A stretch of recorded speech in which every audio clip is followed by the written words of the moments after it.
Good evening, friends. Let us begin our service tonight by reciting the Sunday Congregational prayer. The words will be there, shown on the screen. Let us now pray together. We offer our salutations to the all-loving being who endows all beings with consciousness. We meditate on the Lord, who is the origin of the universe. Lord, thou abidest in all. Thou art all. Thou assumest all forms. Thou art the origin and goal of all. Thou art the self of all. Thou art existence, knowledge, and bliss. Salutations unto thee. May the world be peaceful. May the wicked become gentle. May all creatures think of mutual welfare. May their minds be occupied with what is spiritual and abiding. May our hearts be immersed in selfless love for the Lord. Peace, peace, peace be unto all. We'll now have the opening song that will be led by Peter Travisano. The title of the song is Master.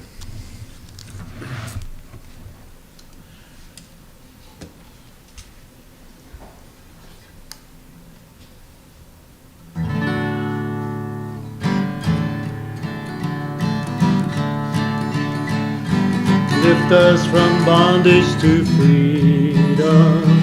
Come to us, show us the way. Lift us from Maya to freedom. We who are struggling today. Carry us over the ocean. Thou who art perfect in all. Carry us over the ocean. Humbly wait for thy call. And Maya must not claim us, Maya must not bind us.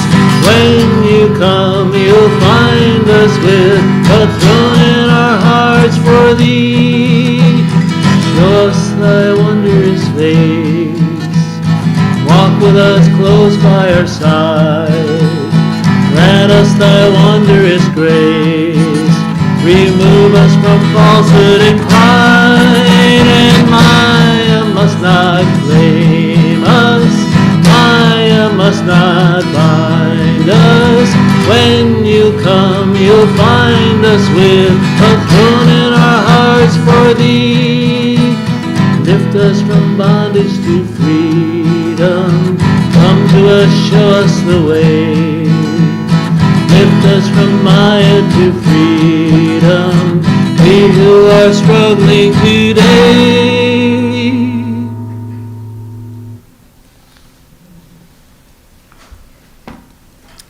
Thank you, Peter. So, friends, we are very privileged tonight to have with us a very distinguished Swami of the Ramakrishna Order. He's a past speaker here, giving both Sunday talks as well as past retreats. His talks are always very engaging and very illuminating, so we look forward to his topic tonight. He is currently the minister over there at the Vedanta Center of New York, where he has the responsibilities of running the center as well as giving spiritual guidance and teachings. His chosen topic for tonight is based on the Mandukya Karika. It's titled The Essence of All Vedanta. Please welcome Swami Sarvapriyananda from the Vedanta Society of New York. Swamiji.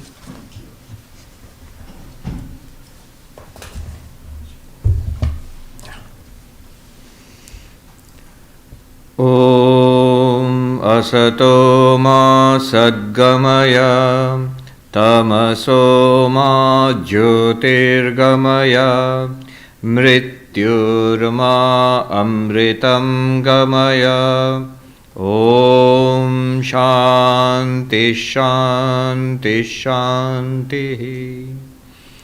Om, lead us from the unreal to the real. Lead us from darkness unto light. Lead us from death to immortality. Om, peace, peace, peace. Good evening, everybody. It's good to be back here. Vedanta, as I'm sure you have heard innumerable times, is the philosophy based on the Upanishads, the most ancient of texts, the final teachings of the Vedas.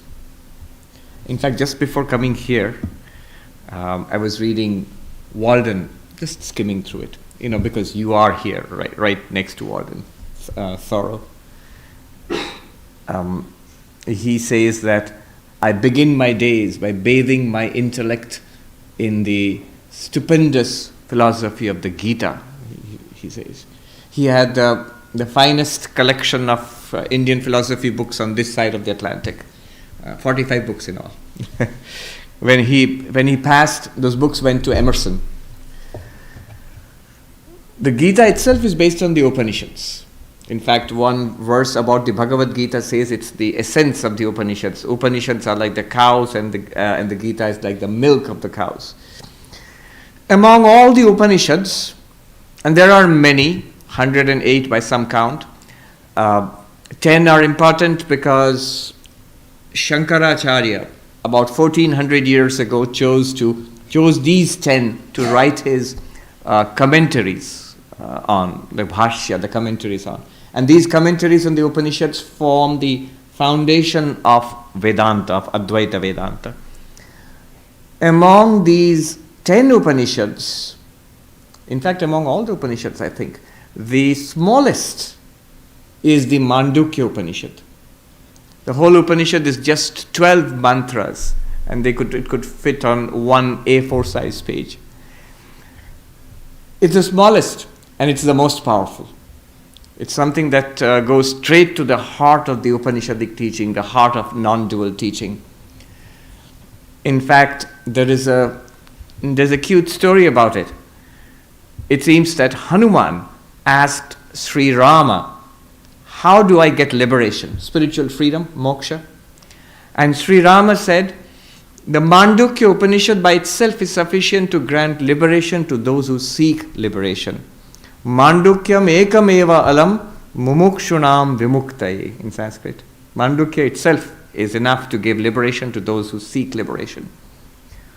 And then he goes on, Rama in the story goes on to say that if you do not get liberation, enlightenment by the Mandukya Upanishad, he gives a list of 108 Upanishads there itself. And this story you find in the Muktika Upanishad, in another Upanishad. So if you want a shortcut, if you don't want to do the whole 108, I think Mandukya is your best hope to get enlightenment. And the Mandukya Upanishad, it's small, but the way it is usually studied is it's embedded in a larger text called the Mandukya Karika, which is what I referred to here. The Mandukya Karika, the subject today, based on the Mandukya Karika. So the Mandukya Karika is a larger text where the Mandukya Upanishad is embedded in it. And the Mandukya Karika is composed of Sanskrit verses composed by Gaudapada Acharya, the guru of Shankaracharya's guru. Shankaracharya's guru was Govindapada, and Govindapada's guru was Gaudapada Acharya. And his main claim to fame is, other than being the guru of Shankaracharya's guru, is this text, the Mandukya Karika, which he wrote in 4 chapters. The first chapter includes the Mandukya Upanishad in its entirety and is a commentary on the Mandukya Upanishad, and 3 other chapters which are composed just of the verses authored by Gaudapada. So 4 chapters. And on these 4 chapters, on the Mandukya Upanishad itself and the 4 chapters composed by Gaudapada, Shankaracharya has written a commentary on all of this. So one way of studying the Mandukya is to study the Upanishad with the Karika and the commentary of Shankaracharya. In fact, most of the books that you find, not all, but many of the books that you find are all of this together. And there are further sub-commentaries. Anandagiri has commented on the commentary of Shankaracharya, on the commentary of Gaudapada, on the Mandukya Upanishad. And so there are sub-commentaries and sub-commentaries and so on. Till today, people are still writing about it. That little Mandukya Upanishad, less than 1 page. Shankaracharya, in the beginning of his commentary on the Mandukya, he says, These 4 chapters, which means the 4 chapters of the Mandukya Karika, are the essence of all Vedanta. Sarva Vedantartha Sara Sangraha Bhutam Prakarana Chatushtayam Idam. The 4 chapters which follow are the essence of the teaching of the entire Vedanta. So that's how important the Mandukya is. What does the Mandukya say? Like all the Upanishads, it has one message, same message. You know, the famous sentence from the Chandogya Upanishad, that thou art. Your reality is the reality of the universe, the ultimate reality of the universe, tat tvamasi, that thou art. Call it Brahman, or a little more loosely if you call it God. Our really, I think Meister Eckhart, the German mystic in the medieval ages, put it so beautifully. He said, the ground of my soul and the ground of God are one and the same. So, at the core, you and the universe are one divinity. So this truth, this is taught in all the Upanishads. This is the conclusion of all the Upanishads. And it's taught in different ways. And the Mandukya Upanishad is no exception. It teaches the same truth, but in its own unique, very powerful way, which is what we shall talk about now. What does the Mandukya Upanishad do? How does it approach this truth? It says, like all the Upanishads, the truth is to be understood, enlightenment is possible by looking at yourself, by finding out what you are. The question, who am I? Or even more precisely, what am I? Ramana Maharshi, the sage of Arunachala, was famous for putting this question all the time. Anybody who would go to him, his only advice was, his solution to all problems was, whatever you ask him, he will say, who is asking this question? Or who am I? He would put it in different ways. Somebody came and asked him a question and he said abruptly, go back the way you have come. And that person thought he was being asked to go away. That's not what he meant. From where you have originated, trace yourself back to that. In fact, there's a very funny story about somebody who was of a devotional bent of mind and who did not like this approach, this philosophical approach. So he said to Ramana Maharshi that I am devoted to Narayana. So is that all right? And the sage said, yes, that's all right. Oh, it's all right. So after death, will I go to Vaikuntha, the highest heaven, the abode of Narayana, literally heaven, go to the abode of God. Will I go to Vaikuntha? Yes. Oh, I will. And will I have the vision of God there? Will I have the vision of Narayana there? Yes, you will. Oh, I'll see God. And will Narayana see me? Yes, he will. God is going to see me. Yes. And will he speak to me? Yes, he will speak to you. He'll speak to me. What will he say? What will he say? He will say, find out who I am.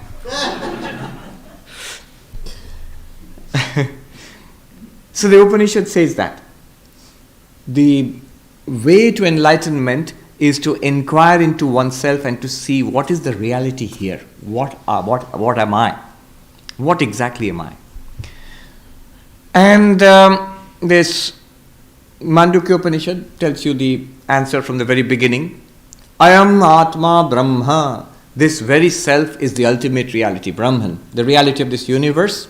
We just had the congregational prayer, your existence consciousness bliss, or existence knowledge bliss, Sat Chidananda. That ultimate reality which religion teaches, it is to be found within ourselves. So, Ayam Atma Brahma, this very self is the ultimate reality. Your own self. Again, a diversion, but I can't help it because being where you are. Massachusetts, New England.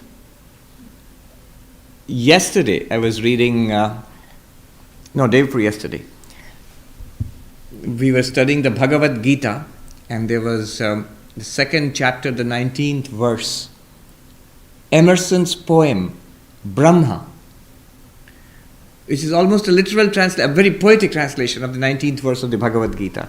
So to give the background to that, to the people there at the Vedanta Society in New York, I read up a little bit about Emerson before that, and it seems he gave a famous address at the Harvard Divinity School, where he gave this very idea to the rather bemused graduating class at that time. A famous address. He said that our inner reality is divine, that divinity lies within us. And he criticized what he called the unnecessary emphasis put on the personality of Jesus Christ, rather than on the divinity of Jesus Christ and the divinity within each of us. This did not go down well. He was promptly banned from Harvard for 28 years. 28 years he was received back with all honor. But a very, very Vedantic message. The divine nature of the human. Our human nature is this flesh and blood creature which we think we are. But the Upanishads tell us this is only the surface of the ocean. At depth, man and God, the human and the divine are one and the same. So I am Atma Brahma. Your very self is that reality. Up to this, the message is common to all the Upanishads. But beyond this starts the beauty and the elegance of the Mandukya Upanishad. In a very short compass, it takes you to the heart of reality. So the uniqueness of the Mandukya Upanishad lies in its method. What is that method? It goes like this. The Upanishad says, when you look at yourself, you will find yourself, the Atman. Atman means the self, you. The self, which is you, has 4 aspects. 4 aspects. 3 of which are very well known to us. And the 4th is the reality which the Upanishad is speaking about. That divinity, that ultimate reality, that Brahman, God if you will. That one is the 4th aspect. So, Soyam Atma Chatushpat, the Upanishad says, this very self, yourself, you have 4 aspects. Now note here, the Upanishad is talking about a present reality. It's not saying that you have to do these practices, then you will become this thing. It's not saying that you will have to go to a place called heaven, Vaikuntha, like the devotee said, or the Christian heaven or some place, and then you will get it. Not a place. It's not talking about a time, that you have to wait for a particular time, maybe after death. No. Right here, right now, and you, what we are. If you investigate, you will find you have 4 aspects. The 4th one is what Mandukya is going to talk about. What Mandukya wants us to learn. The 4th one. But to reach the 4th one, 3 steps are given. Or 3 things which we already know are pointed out. By noticing that, the Mandukya says, right here, right now, you can realize that divinity within, that infinite within. So this is a tremendous promise. It's a subtle truth. Again, I'm reminded of Emerson's poem, the first lines of the poem Brahma. If the red slayer thinks he slays, and if the slain thinks that he is slain, both are wrong. Both do not know the truth. They know not the subtle ways. So this is a very subtle truth. That's why it's sometimes a little difficult to understand what they're trying to say, but it's also a very simple truth. So today we'll see whether the Mandukya way works or not. We have maybe about half an hour to attain enlightenment. All right. So what are these 4 aspects? 3 aspects known to us, and the 4th one which the Mandukya wants us to know. The 3 aspects are the very well-known waking, dreaming, and deep sleep. Notice that the most common aspect to us, the most common feature of our life is this, right now.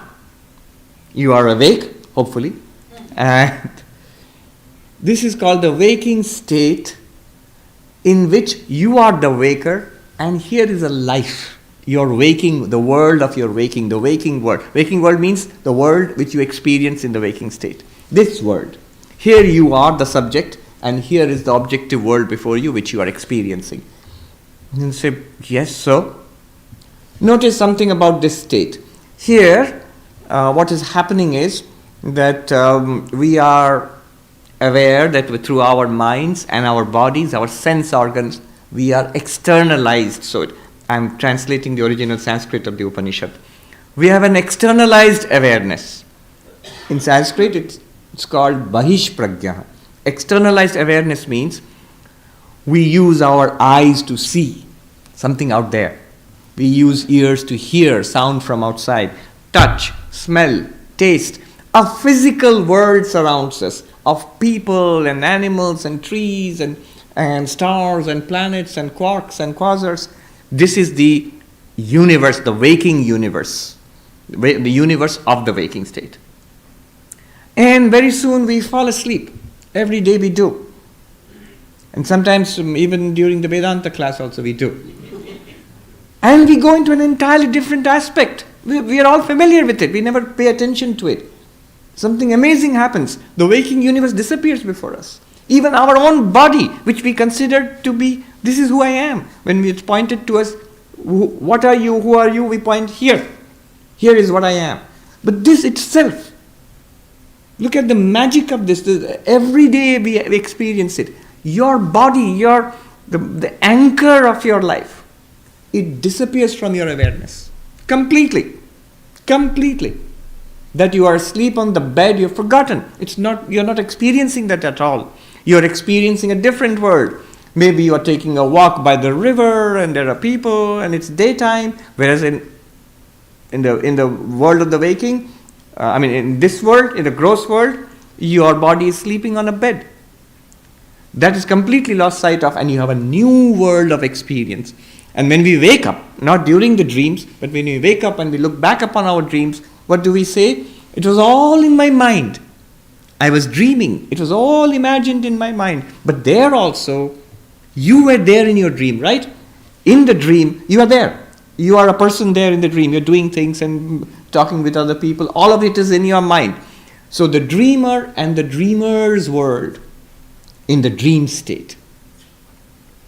And very soon we slip away from that. That also stops. Shut down. Quiet. Blankness. Deep sleep. Where you are not aware of your own individual existence, you are not aware of an external world, nor are you aware of dreams conjured up by your mind. None of it is there. It's a uniform blankness. Deep sleep. We experience that. And again we come back into this waking state. And say, so what? What have we gained by this exercise? I remember about 12 years ago in the Himalayas, I had a monk told me a story which I never forgot, and I've repeated it many times since, but it's very apt here. We used to, around this time, before it got dark, we used to take a walk along the mountainsides. Magnificent scenery, the river Ganga flowing by, narrow and fast below us, and the Deodar forests around us, the towering mountains with glaciers running down, and the sun beginning to set. And we would walk until it grew too dark and cold. And this monk told me a story. He was a great Vedanta scholar. He told me the story in Hindi, which I have had occasion to repeat many times in different parts of the world. The story is of the Emperor Janaka. The Emperor Janaka, he goes to sleep one night in his royal bedchamber in his palace. All is well with the empire. Then somebody knocks on the door. He comes to with a start and says, "What's wrong? Enemy is attacking." Maybe I've told you, you have heard the story maybe. The enemy is attacking. We must go and defend the empire. And the emperor says, "Bring on my armor and my bow and arrow. Call out the army." And they go out and there's a fight against the invader. But unfortunately, the poor emperor, he loses the battle. He is captured. His empire taken over. And the invader exiles him from his own empire. What was his empire the day before? And poor Janaka, he stumbles from place to place and finally crosses over the border to the next kingdom. And he is, depressed. He was an emperor the day before and now he's nobody. Worse than nobody. And tired and hungry and wounded from the battle. And he asks for some food. And there's like a soup kitchen. And people are giving out food. It's khichdi actually in the story there. So And with trembling hands, he takes the bowl of the food, which is ladled out, the poor food for the poor people there, and he brings it to his lips, and a kite, which is circling around, swoops down and knocks the bowl from his hands. It goes rolling in the dust, and poor Janaka cannot take it anymore. He falls on the ground, crying out, "Alas, I am undone." That's not what the monk told me. In Hindi, he said, "Ha ha kar karte hue." Now the funny thing is, ha ha in Hindi means exactly the opposite of what it means in English. In Hindi, it means alas, not ha ha. So anyway, to put it briefly, he cries out, "Alas," and he falls on the ground, weeping, and he sits up on his bed, his heart hammering, and you know what has happened. Now, being a philosopher, instead of saying, "Oh, it was just a bad dream, a nightmare," he says, "Was that true or is this true? Maybe I'm dreaming right now. Maybe I fainted, traumatized, and I'm dreaming, I'm sitting up I'm still the emperor. Who knows?" And the guard comes running and says, "Your Highness, is there something wrong? Was that true or is this true?" In Hindi he asks, "Ye sach ya wo sach?" And the queen comes running. "Now what's up with the old man now at the list?" And he says, "Was that true or is this true?" They call the doctor takes his pulse. "Your Highness, is something wrong? Was that true or is this true?"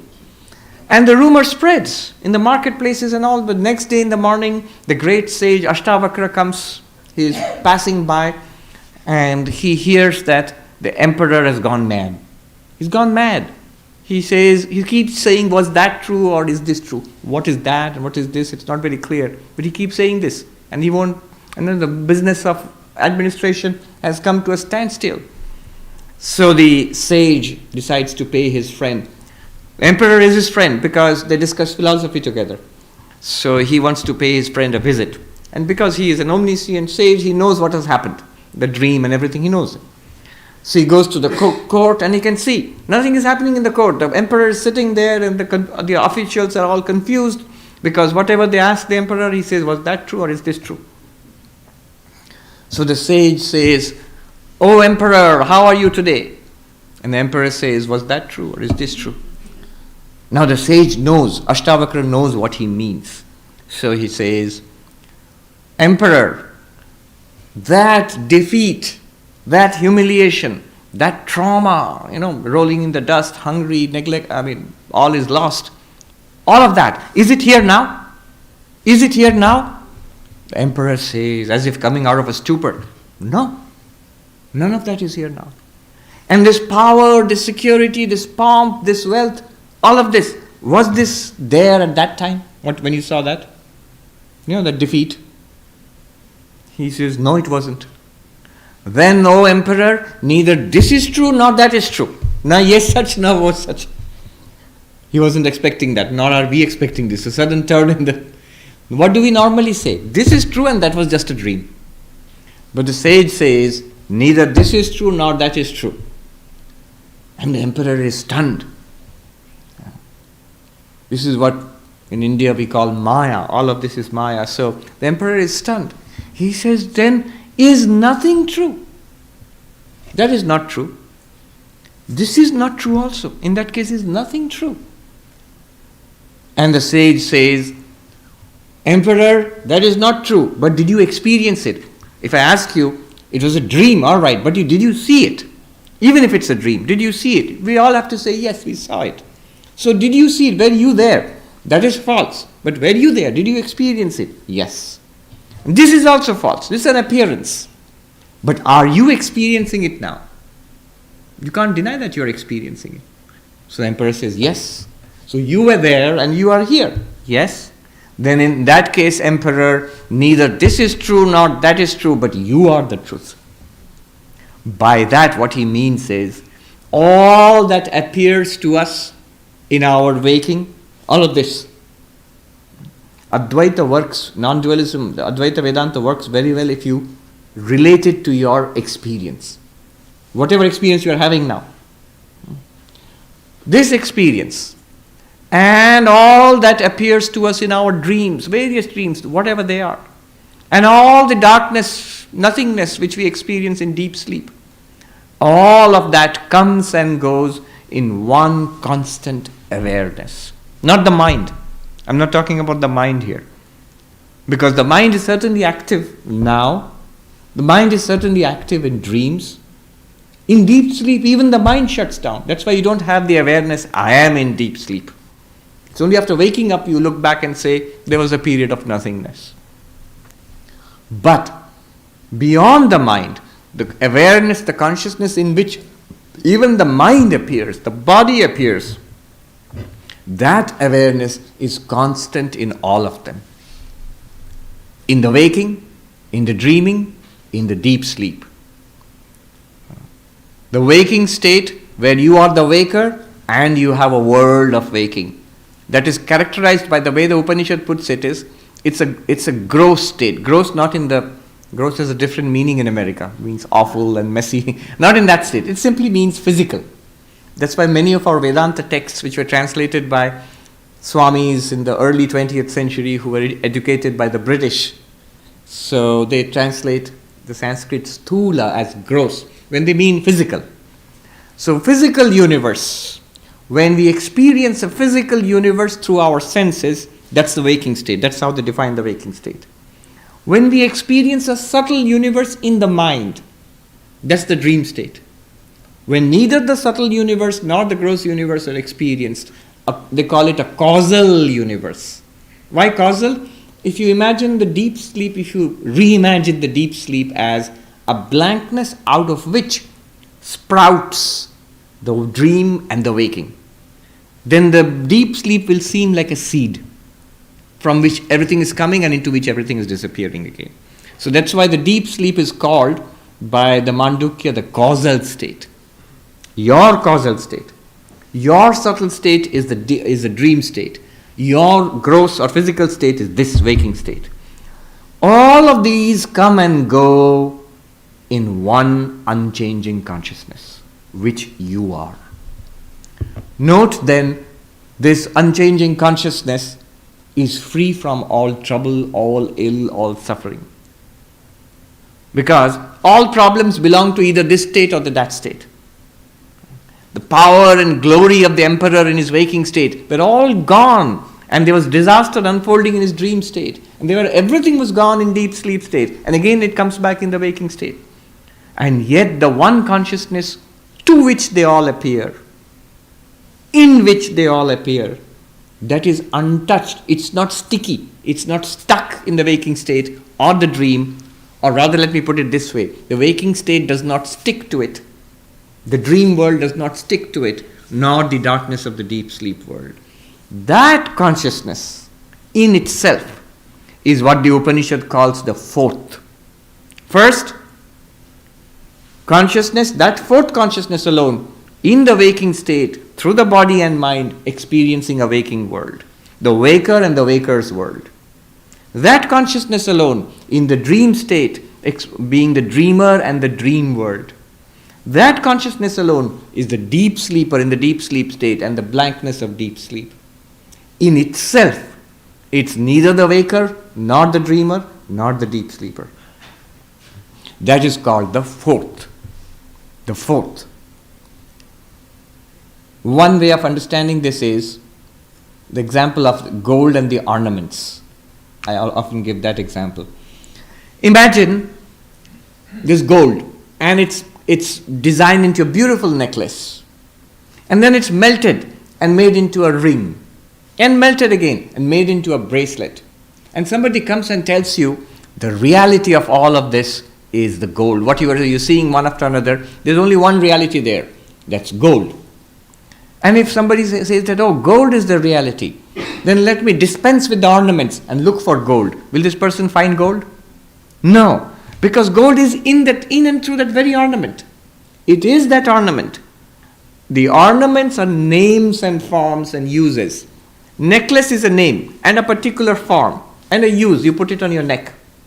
A bracelet is a name, bracelet, and it's a form. And it's a use, you put it on your wrist. A ring is a name, ring. And it's a form, and you put it on your finger. But the material is the same in each of them. Exactly in the same way, that fourth, which the Upanishad is talking about, the term used by Gaudapada, Upanishad just says fourth, Chaturtham. Gaudapada introduces a term which has become very popular in Advaitha Vedanta ever since. Turiya. Turiya is a Sanskrit word, literally means the fourth. Note one more thing here.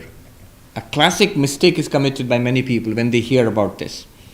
Many people think, oh, I am the waker now, and the Upanishad is telling me the real I, the divine I, the teaching of Vedanta is this something called the fourth, which I'll have to attain, which I'll have to find out somehow through meditation or prayer or something. It's like the golden necklace saying that, oh, I'm a necklace, but now I'm being told my reality is something called gold, so I have to somehow become gold. The necklace is gold. That Turiya, the reality about ourselves, that ultimate consciousness, we are that right now, though we are in the waking state. In the dream state too, we are that consciousness. In the deep sleep state too, we are that consciousness. In fact, these states come and go. These states they do not change the consciousness. The consciousness remains one and unchangeable. So that consciousness, just like gold is available in and through the ornaments. Wherever the ornaments are there, gold is there. Wherever, in whatever state of awareness we are, you are that consciousness. It's not a question of becoming something else. It's not a question of having an extraordinary experience. In spiritual life, there are extraordinary experiences. Samadhis, trances, ecstasies. Sri Ramakrishna had a whole spectrum of these experiences. But what the Upanishad is saying is, whatever your experience, you must be conscious to have that experience. Unless you are aware of it, you are not having that experience. So, that consciousness in which all experiences take place, waking experiences, dream experiences, even deep sleep is an experience. Deep sleep is not the absence of experience, it's the experience of absence. So all of these are experiences and made possible by that one consciousness which we are. That one consciousness is called the fourth by the Upanishad. Having described the waking, the dream, and the deep sleep, the Upanishad goes on in a classic text, the seventh mantra of the Mandukya Upanishad. I said the Mandukya Upanishad has 12 mantras. The seventh mantra of the Mandukya Upanishad is the climax of the Upanishad. I think it's the most powerful text that you come across in all Vedantic literature. It's that powerful. It describes the pure consciousness, that fourth. What is it in and of itself? What is the nature of what is the answer to the question, what am I? Who am I? So that is given in that seventh mantra.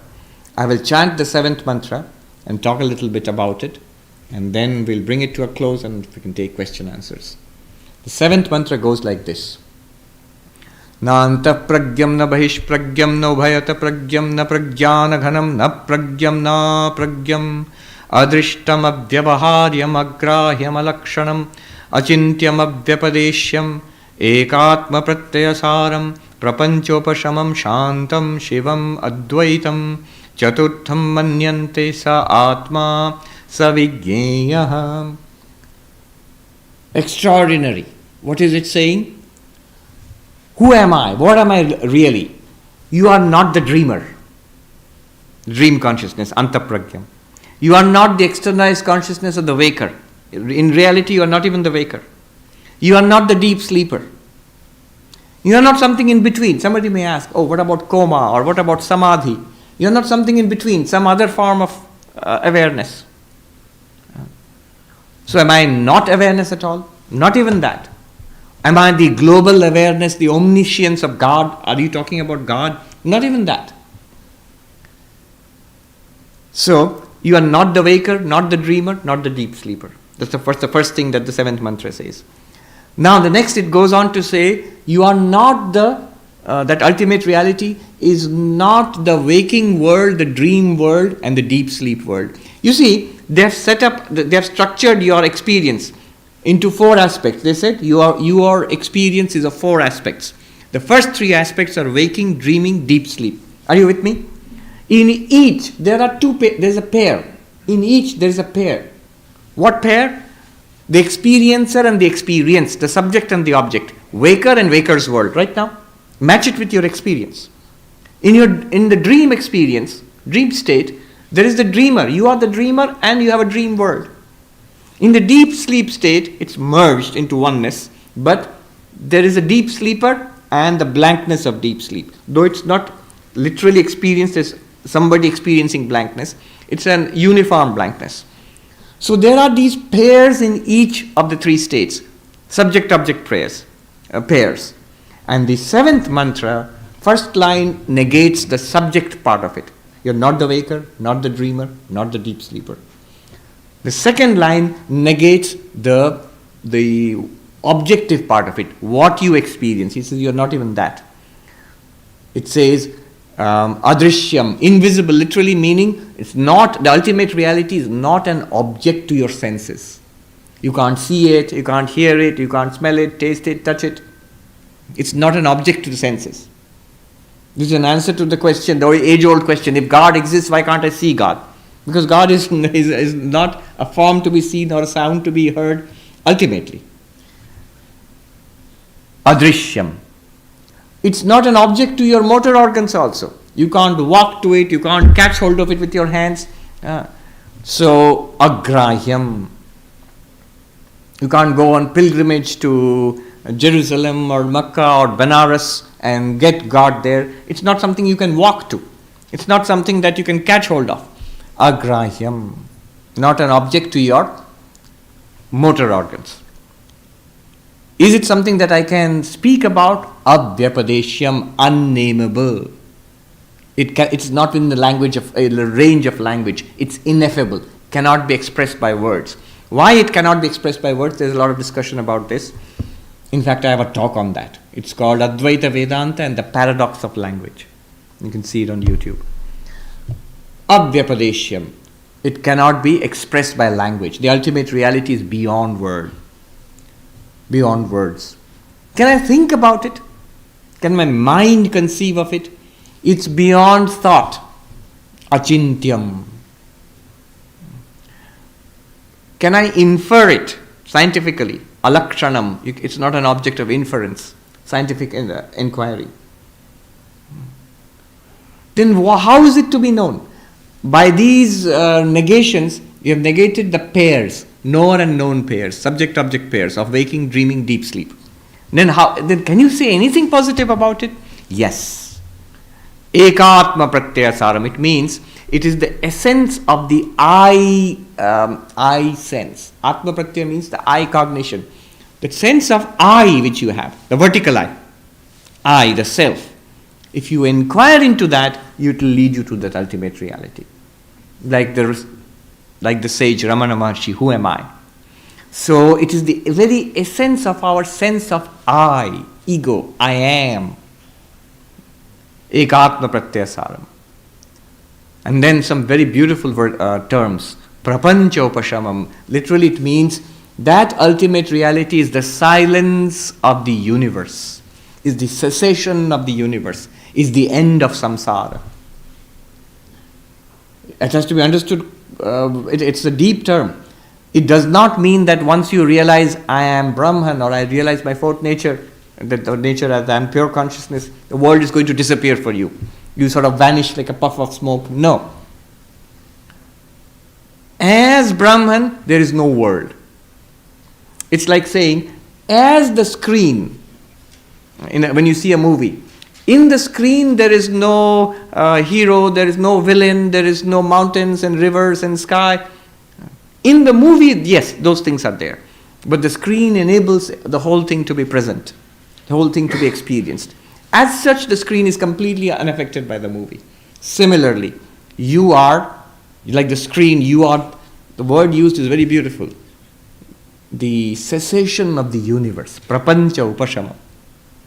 Shantam, it says, because it's a cessation of the universe, that ultimate reality, which you are, is free of all suffering. Right now, in the midst of the greatest suffering, it's free of all suffering. Not difficult to understand. Suppose you have an inferno raging. Where? In the movie. Does the screen get burnt? You seem doubtful. No. Suppose you have a terrible flood coming. Global warming, rising oceans, and you're seeing it on a documentary. Does the screen get wet? No. It is prapanchopashamam shantam. It is free of the film universe. What is happening in the realm of the movie, that the screen is free of. Similarly, you are free of samsara. The real you. Always are. Body subject to death. The awareness which experiences the dying body is not subject to death. Body is subject to old age. The mind is subject to slowing down, old age, Parkinson's, Alzheimer's. Yes. Brain is subject to that. Mind is subject to that. The awareness which experiences the slowing down mind, that is not subject to slowing down. That's always the same. So, Shantam, free of suffering. Shivam, auspicious, bliss itself. It's called Ananda. The way to understand it is fullness, it is completeness in itself. It does not need anything apart from itself. In fact, everything is given existence and shines in the awareness of that Turiya, the fourth. Shivam, it is bliss, Ananda. Advaitam, non-dual. Apart from that reality, there is no second. There is nothing else apart from that. Apart from the gold, what ornament exists? You'll say, didn't you just mention a necklace, a bracelet and a ring? But do they exist apart from the gold? Can they exist apart from the gold? Gold is the reality of the ornaments. In fact, all value of the ornaments depends on the gold. The example somebody was telling me, there's Tiffany's in Broadway in New York, in Manhattan, and says, Swami, you don't know, the brand name Tiffany it's not just the gold, it's the brand which is important. It's Tiffany. That's why you charge 10 times the price of that thing. I said, no, it is the gold. I can prove it to you. How? If I go to Tiffany's and I say, you keep the brand, I'll let you keep the sticker also. Let me take the gold away from your ornaments. Nothing remains. Will the sticker float in the air? Will it have any value? Nothing. Yes, the brand has a value, but it stands on the material called gold, on the substance reality called gold. Similarly, this entire universe has no second existence apart from you, that fourth aspect, that pure consciousness. Apart from that, there is no other reality. Advaitam, non-dual. Non-dual means no second reality. Which also means, a corollary would be, in that case, whatever we consider to be real here must be in some sense that one, that reality, that pure consciousness which you are.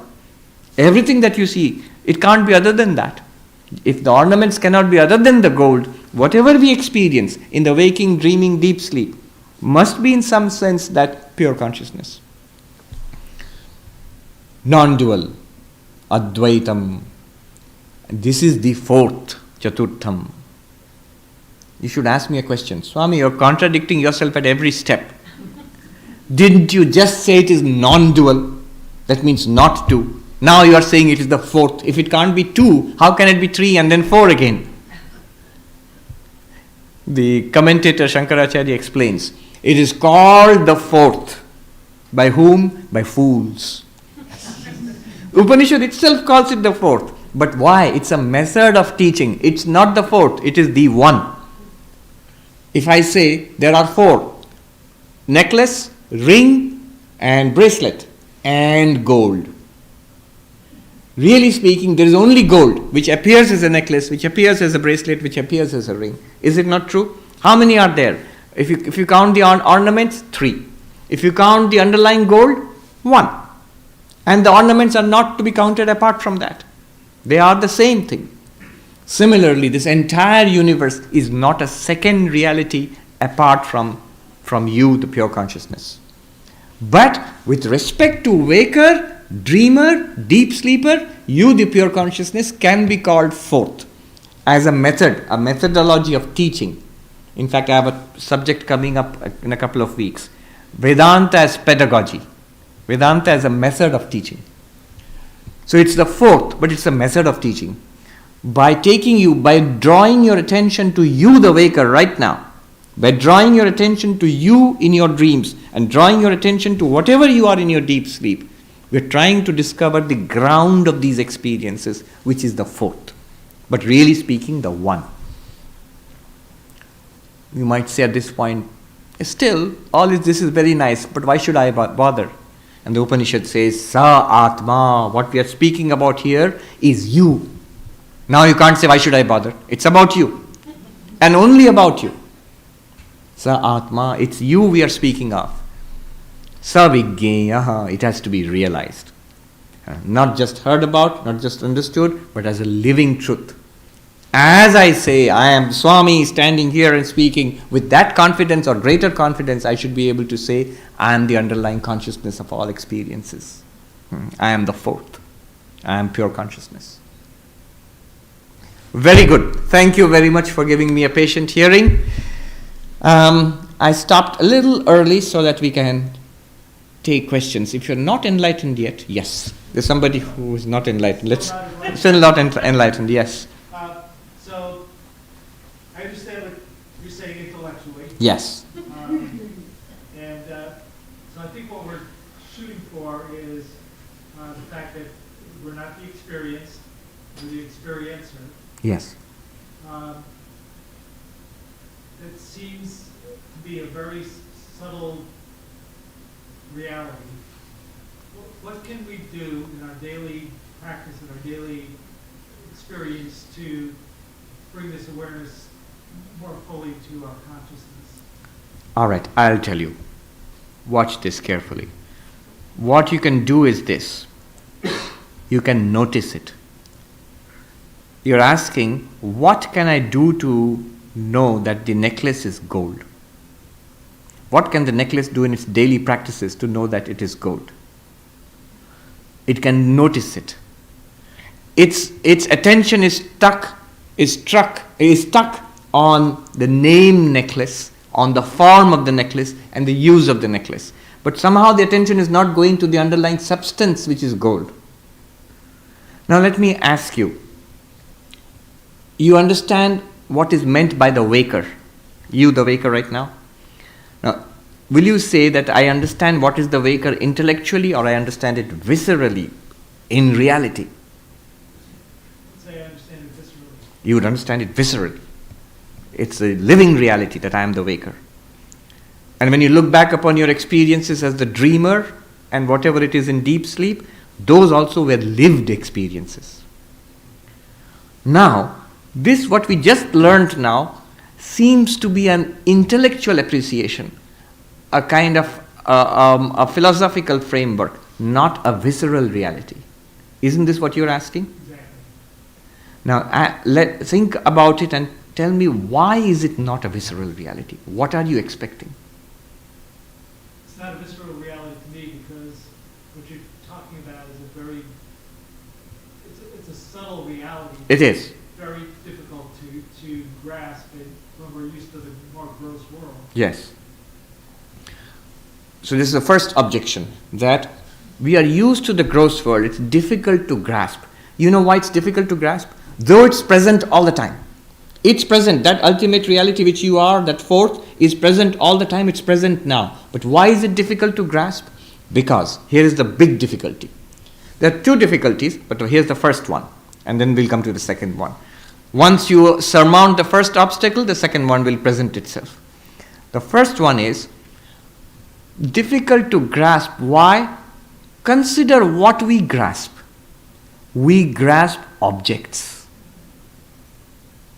We grasp sights, sounds, smells, tastes, touch. We grasp thoughts, ideas, emotions, memories. Even thoughts, ideas, emotions, memories are objects. Why are they objects? Aren't you aware of them? Then they are objects to you, the awareness. You are the experiencing awareness, and those are objects. Every bit about your identity as the waker, this person, is an object to you, the awareness. So, we are used to grasping objects. And what we had talked about just now, the fourth one, is not an object. In fact, it's the only thing that is not an object. Everything else is an object to what? To it. To you, that fourth, the pure consciousness, everything else in your life, even the person you think yourself to be, that's also an object to it. You see what I'm saying? Yes. An analogous problem would be, I see all these things, I grasp all these things with my eyes. What do the eyes do? I see it all. Only thing it does not see are the eyes themselves.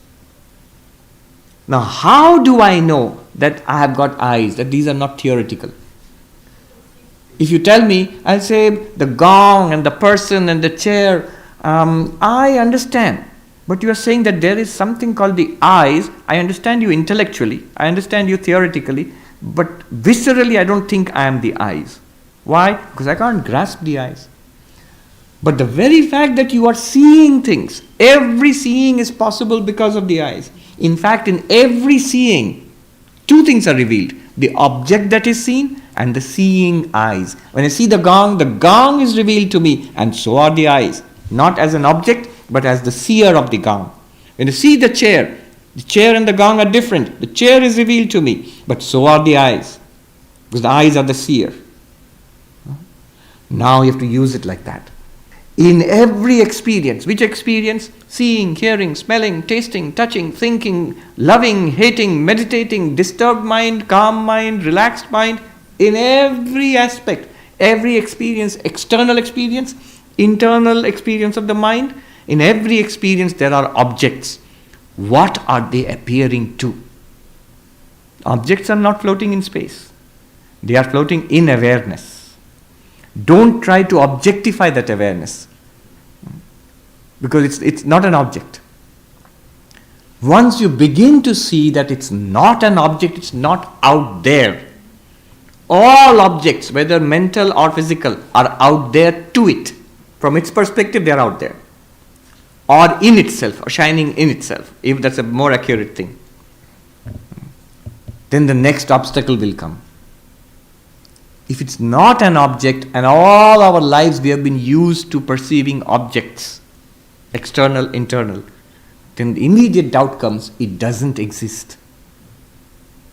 The problem will be the void, emptiness, nihilism, nothing. I can even conceive of and believe in a God if you tell me to believe in it. But this one seems to be nothingness, the absolute nothingness. It is not, it is the fullness actually. Once you overcome that next last barrier of nothingness, then you realize it's infinite existence, infinite being, infinite light. In its being, the entire universe has its being. In its light, by its light, everything is lit up. That shining, everything shines. By its light, everything is lit up. The Upanishad. Tameva bhantam manubhati sarvam tasya bhasa sarvamidam vibhati. By its light, everything is lit up. Not as a poetic expression. It's a direct fact I'm reporting to you about yourself right now. And you should be able to say, you're right. That's true. This is the way to go. Thank you. Yeah. I'll come to you. Yes. Hi. I can think of times in my life I wasn't as good as gold. To be pure gold, it would have to be a willingness to be pure gold. So, I have to be, first of all, aware of that gold. And I don't think I could do it right away and get into the fourth dimension. I like to call it the fourth dimension or whatever, or the first dimension. So what could be the steps to get to there? Okay. if this is the way you have understood it, then the steps are these. Set it aside, what we all said right now, and focus on calming the mind, meditation, focus on devotion, that there is this fourth they talked about. Let me put it in the place of God, and then I worship and prayer, meditation, and focus on moral and ethical life. Dharma, bhakti, yoga. Then what seems to be something to be achieved, something to be realized, will become an ever-present fact. Last question to the lady there. Maya being what it is. Yes. Our bodies would be included in that. Yes. Yes. Therefore, our senses, which are the delivery system to us itself, must be false, or must be, because they're changeable, they're false. Is that correct? They work pretty well as far as the world of Maya is concerned. And they'll work enough to get you from your house to the Vedanta society. That's all right. But as far as the reality which Upanishad talks about, the senses cannot deliver that reality to you. Right. Correct. All right, let's end here. Om Shanti Shanti Shanti Hari Om Tat Sat Shri Ram Krishna Arpanam Astu. As we do the arati, I'll draw your attention to the last verse which we will sing. Light of lights shining in our heart, beyond language, beyond thought. Yet the ground of all language and thought. We're as if we are singing to Sri Ramakrishna, yet it exactly refers to that fourth, what we are talking about just now, your inner reality. The light shining within you, Jyoti, light of lights. And the what is beyond language, beyond thought, yet the ground of all language and thought. Notice that.